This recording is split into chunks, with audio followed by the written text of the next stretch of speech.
Sənə elə əziyyət verəcəm ki, doğulduğuna peşman olacaqsan. Yerindən qalx, həyətdə qaçıb 30 dəfə dövrə vur.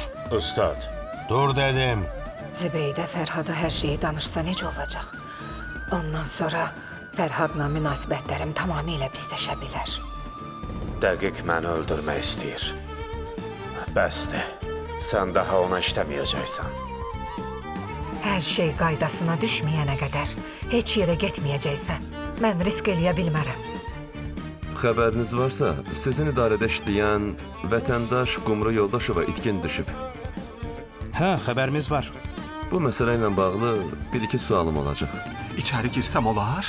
Fərhad gəlsə, vəziyyətin heç yaxşı olmayacaq. Bunu bilmirsən? O gəlməyəcək. İçəri girim, hər şeyi başa salacağam. Manafın əlindən xilas olmaq üçün sənə yalnız mən kömək eləyə bilərəm.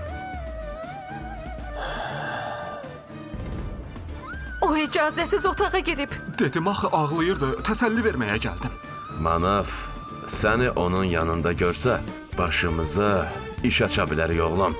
Dəli olmusan? Mən hardan bilim axı? Onunla yatıb durmuram ki. Hey, danışığına fikir ver ha. Bıçağa çox baxmaq yaxşı hərəkət deyil. Yaxşı.